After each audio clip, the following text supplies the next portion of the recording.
They remember the silence first. Not the challenge. Not the shouting. The silence that followed. 3 men stepped forward.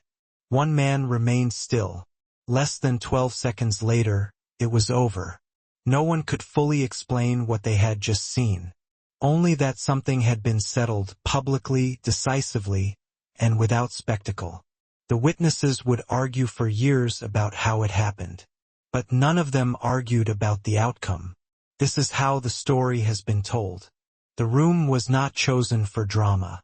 That was part of why it mattered. It was a working space. Plain floors, open walls, the faint smell of sweat and canvas that never fully leaves a place where bodies have been tested repeatedly. Nothing about it suggested ceremony. No raised platform. No protective distance between those watching and those who would step forward. People stood close enough to hear breathing change. Those present would later say this detail mattered more than they realized at the time. This was not an exhibition hall or a tournament venue. There were no judges, no scorecards, no expectation of fairness beyond what the room itself enforced. The rules were simple because they were unspoken. You entered knowing there would be no interruption. You stayed knowing there would be no explanation afterward. Bruce Lee had trained in rooms like this for years. Rooms where talk did not survive contact with movement. He stood near the center, not occupying it, not avoiding it. His posture did not announce readiness. There was no visible tension, no stretching, no pacing. To some, this read as confidence. To others, as indifference. But those who knew him understood something quieter was happening. He was listening to the space. The walls carried sound differently when people gathered. Footsteps changed weight. Breathing became uneven. Even silence, when enough people shared it, gained texture. Lee had learned to register these things without appearing to do so. Not as strategy, as habit. Around him, the observers formed an incomplete circle. They were not unified in purpose. Some had come out of respect, others out of doubt. A few were there because someone else insisted they should see this for themselves. No one had agreed on what would happen. That uncertainty gave the room its charge. The challengers had not arrived together, but they stood together now. 3 men, close enough to share intention, far enough apart to suggest independence. Each carried his own understanding of strength. Each believed that understanding was sufficient. None of them smiled. What struck witnesses later was not hostility, but certainty. The kind that forms when effort has worked before and has not yet been contradicted. They did not shout. They did not posture for the crowd. Their focus was narrow and forward. Lee did not meet it directly. His gaze moved briefly without settling, as if confirming distances rather than opponents, as if the individuals mattered less than the space between them. He did not speak. No instruction was given. No acknowledgement was required. This too was part of the rules. In this room, reputation entered with you, but it did not protect you. Experience mattered, but only if it could be applied immediately. Numbers carried weight, but only if they moved together. Everyone present understood, at least instinctively, that once it began, there would be no reset. No pause for correction. Whatever occurred would be the only version of it. The room seemed to shrink. Not physically, but in attention. Conversations stopped. Shifting feet became still. Even those who doubted leaned forward, not out of excitement, but because something irreversible was approaching. Bruce Lee remained where he was, waiting not for permission but for alignment. And when the room could offer nothing more, when expectation had fully replaced noise, the rules had finished writing themselves. Authority in that room was not unanimous. That was the point of the challenge. Bruce Lee's name carried weight, but not certainty. To some, he was a teacher who spoke too openly. To others, a practitioner who moved too differently. His methods did not always resemble tradition, and tradition, in spaces like this, often served as proof of legitimacy. The challengers represented that resistance. Each of them had earned standing elsewhere through tournaments, schools, or reputations built over time. They were not reckless men. They were disciplined, conditioned, and accustomed to being respected when they entered a room. What they questioned was not Lee's ability to fight, but his authority to redefine what fighting looked like. They did not announce their objection in words. They announced it by standing there. Witnesses later recalled that the tension was not aggressive, but evaluative. The challengers watched Lee the way craftsmen watch a tool they doubt, carefully, skeptically, waiting for a flaw to reveal itself. They were not looking for chaos. They were looking for confirmation. Lee offered none. He did not correct their assumptions. He did not defend his position. He did not remind anyone of his lineage, his experience, or the students who followed him. Those things were irrelevant in this setting. He understood that authority, when explained, weakened itself. What mattered was demonstration. The three men had spoken among themselves before stepping forward. Not loudly, not at length. Just enough to establish agreement. They believed the situation favored them. Not because they outnumbered him, but because pressure changes behavior. Even skilled fighters tighten under scrutiny. Even confident men hesitate when surrounded by expectation. They expected hesitation. What they did not account for was Lee's relationship to pressure.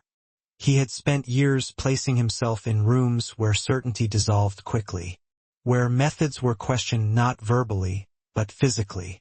He did not see challenge as confrontation. He saw it as information. As they took their positions, the imbalance became visible. Not in stance, but in intent. The challengers were focused on Lee as an obstacle. Lee was focused on the configuration they formed together. That distinction mattered. To the observers, it appeared that nothing was happening. But internally, lines were being drawn. Distance measured. Timing inferred. Commitment assessed not by what the challengers did, but by what they were prepared to do next. Lee's stillness unsettled some in the room. Stillness can be misread as passivity by those who equate readiness with motion. But to those trained to see it, stillness is often the final adjustment before action. Not waiting, positioning. The challengers shifted slightly. A foot adjusted. A shoulder rolled. Small movements unconsciously revealing priority and habit. Lee noticed all of it without reacting. He did not need to dominate the room. He only needed to accept the challenge as it was offered, on their terms, in their moment, under shared witness. That acceptance changed the atmosphere. What had felt like an impending clash now felt like a test already underway. The crowd sensed it, even if they could not articulate why. Attention sharpened further. Breaths were held longer. No one spoke. The authority being contested was no longer abstract. It was about to become visible. Pressure does not announce itself. It accumulates. The room had grown quieter, but not calmer. The silence now carried expectation, the kind that bends perception. Witnesses later described a sensation of time slowing, not because anything dramatic was happening, but because nothing was. Every second without movement made the next one feel heavier. The crowd had shifted roles. They were no longer observers. They were participants in a shared tension. Each person present knew that whatever occurred next would be measured not only by effectiveness, but by clarity. There would be no private interpretation. Too many eyes were watching. The challengers felt this weight. It altered posture in small ways. Muscles tightened prematurely. Breathing shortened. They were used to attention, but this was different. This was not applause or approval. It was scrutiny, silent, patient, and collective. They wanted Lee to move first. Movement would validate their preparation. It would give them a reference point, something to respond to. They expected aggression or evasion, either of which would confirm familiar patterns. Lee gave them neither. He remained composed, his presence unchanging, as if the room's growing tension had no claim on him. This unsettled the balance further. A challenge unacknowledged does not escalate cleanly. It begins to erode confidence instead. Someone at the edge of the room shifted their weight. Another folded their arms. These were not signs of impatience, but of anticipation reaching its limit. The crowd was leaning forward now, not physically in unison but mentally. Attention had narrowed to a single point. Lee's stillness forced the challengers into a decision. To hesitate too long would look like doubt. To rush would look uncontrolled. They had intended to apply pressure gradually, to force a reaction that could be exploited. But pressure works both ways. The longer they stood there, the more the situation demanded resolution. Witnesses later disagreed on who initiated the movement. Some believed one of the challengers stepped forward. Others insisted Lee shifted first. The disagreement itself became part of the legend, because it revealed how difficult it was to track the beginning once it happened. What is consistent across every account is this: there was no signal, no shout, no stance change that announced intent, no dramatic breath. One moment, the room was holding its breath. The next, that breath was released. The crowd would later say they realized something important too late, that the demonstration had already begun before they recognized it as such. The delay was not in the movement, but in perception. Lee had not waited for the perfect moment. He had allowed the moment to come to him. And when it did, the room no longer belonged to the crowd, the challengers, or the reputation being tested. It belonged to the outcome that was already in motion. Those closest to the exchange later said the hardest part to describe was the beginning. Not because it was fast, but because it was ordinary. There was no sudden burst forward, no dramatic shift of weight that announced attack. Lee's movement did not resemble the beginning of a fight as most people understood it. It resembled adjustment. A correction made at the precise moment correction was still possible. Witnesses struggled with sequence. They could not agree on which challenger moved first, or whether any of them truly did.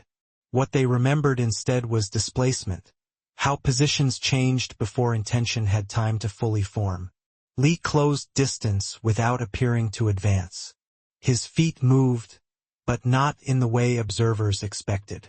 There was no wide stance, no visible loading of power. His steps were narrow, efficient, and placed exactly where space had briefly opened. He did not seek dominance through force. He sought interruption. One challenger found his balance compromised before realizing it had been targeted. Not thrown, not struck dramatically, simply removed from alignment. His response came a fraction too late, because his body was already correcting something it should never have lost. Another stepped in to compensate. That, witnesses would later say, was the mistake, but not because it was wrong. It was predictable. Lee's actions were not reactive. They were anticipatory. He did not wait to see what the challengers would do. He acted on what their structure made inevitable. Weight distribution, angle of approach, commitment level, all revealed themselves in the smallest preparatory movements. To the untrained eye, it looked chaotic for an instant. To those who understood combat, it was unmistakably ordered. There was contact, but not emphasis. Strikes were delivered without wind-up, without visible effort. They did not seek spectacle. They sought consequence. Each movement ended exactly where it needed to, no more, no less, before flowing immediately into the next. One challenger attempted to assert pressure directly, relying on strength and forward momentum. Lee did not oppose it. He redirected it just enough to make it self-defeating. The challenger's own commitment carried him past usefulness, leaving him momentarily exposed, not to punishment but to removal. He was no longer part of the exchange. The third man hesitated. That hesitation lasted less than a second, but in that room it was decisive. Lee did not pursue him aggressively. He simply occupied the space the challenger needed in order to act. The effect was immediate. Initiative disappeared. Witnesses later recalled that there was no single moment they could point to and say, that was the end. Instead, there was a sudden realization that nothing more was going to happen. 3 men stood where they could no longer continue. Lee stood where he had always been. The entire sequence unfolded in under 12 seconds. Some said less. The exact time was never settled, because no one had thought to count. The duration only became important afterward, when people tried to reconcile what they felt with how little time had passed. There was no finishing pose, no acknowledgement of victory, no attempt to frame what had occurred. Lee disengaged not by stepping back, but by no longer needing to move. The room remained silent, not stunned, but recalibrating. What had been demonstrated was not superiority in violence. It was control over inevitability. The challengers had not been defeated in the way they expected. They had been rendered unnecessary to the outcome. And in that realization, something deeper than shock began to settle over the room. The first to understand what had happened were the challengers themselves. Not immediately. There was no moment of collapse, no visible sign of injury demanding attention. What unfolded instead was quieter, a reassessment. Each man stood still, not because he was restrained, but because he had lost clarity about what to do next. Pain, when it exists, announces itself. This was not pain. It was recognition. One challenger adjusted his stance, then stopped. The adjustment led nowhere. Another took a breath as if preparing to re-enter, then let it out without moving. Their bodies had returned to neutrality, but their certainty had not. They had expected resistance. They had encountered absence. The crowd, slower to interpret, began to shift again. Whispers did not start. There was no immediate noise. Instead, people exchanged glances, as if checking whether others had seen the same thing. The collective agreement formed silently. Whatever standard had been brought into the room had just been surpassed. Lee did not look at the challengers. This detail stood out to many witnesses later. After the exchange, he did not assess damage, did not wait for acknowledgement, did not seek confirmation. He simply turned slightly, as if the matter required no further attention. That choice carried weight. By refusing to frame the outcome as a victory, he denied the challengers even the dignity of having lost a contest. What they experienced was not defeat by force, but displacement by understanding. They had been solved, not overpowered. One of them nodded, almost imperceptibly. It was not a gesture of respect offered outward, but inward, a recognition that something fundamental had been misjudged. Another challenger looked down briefly, then back up, as if recalibrating how he understood the room and himself within it. No words were exchanged. There was nothing to argue. The crowd began to disperse slowly, not because interest had faded, but because the moment had already passed. People understood, instinctively, that staying would not reveal more. The demonstration was complete, and explanation would only dilute it. What remained was an unsettled quiet. The challengers did not leave immediately. They stayed where they were for a moment longer, not out of defiance, but out of necessity. They were reorganizing their understanding of what they had just encountered. Lee moved to the edge of the room. He did not address the crowd. He did not summarize what had happened. He did not offer instruction. His absence from the center was deliberate. The space was left empty, unclaimed, as if to suggest that what mattered had never been the man, but the method. Witnesses would later say this was the moment that stayed with them the longest. Not the movement, not the speed, but the quiet collapse of assumption. The challengers had entered believing the exchange would test strength, endurance, or courage. What it tested instead was readiness to adapt. And in that test, they had reached the limit of what they brought with them. The lesson was not spoken. It was left standing in the room, long after everyone else had gone. The story did not travel quickly. There were no photographs, no formal record, no agreed-upon transcript of what had happened. What carried it forward were the people who had been there, and the difficulty they had explaining it to those who had not. They tried, at first, to describe the sequence, then the speed, then the number of movements. None of it held. What lingered instead was the effect. The way conversations changed afterward. The way certain arguments quietly ended before they were finished. The way people began to speak about efficiency not as an idea, but as a responsibility. Those who had witnessed the exchange found themselves returning to it years later, often without intention. In training halls, in moments of frustration, in debates about style and tradition. Someone would pause, then mention it, not dramatically, not as proof, but as a reference point. I saw something once, they would say, and others would listen. The challengers went on with their lives. Some continued teaching. Some adjusted how they trained. One, according to those close to him, stopped speaking publicly about certainty altogether. Not out of bitterness, but out of caution. He had learned how quickly certainty could be dismantled without confrontation. Bruce Lee never publicly framed the incident. He did not cite it as evidence. He did not recount it in interviews. When asked about challenges, he spoke instead about process, about removing what was unnecessary, about allowing movement to respond honestly to circumstance. Those who knew the story understood what he was leaving unsaid. Over time, the details blurred. The room became larger or smaller depending on who told it. The duration shortened or stretched. The challengers gained or lost definition.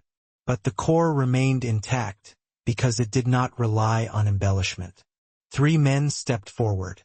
1 man did not rise to meet them, and yet it ended. What endured was not the image of dominance, but of restraint. Not a victory seized, but a situation resolved with minimal disturbance.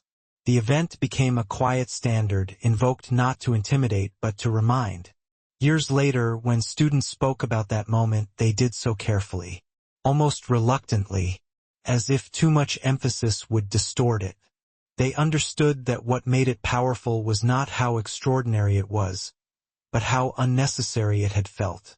Nothing had been proven in the way people expected. Something had been clarified, and that clarity outlasted the room, the crowd, and even the argument that brought the men together in the first place. Those who were there never spoke of it as a fight. They spoke of it as the moment they realized that mastery does not announce itself, and that when it appears, it leaves very little behind to argue with. The silence that followed stayed with them the longest. Not because it was empty, but because it was complete.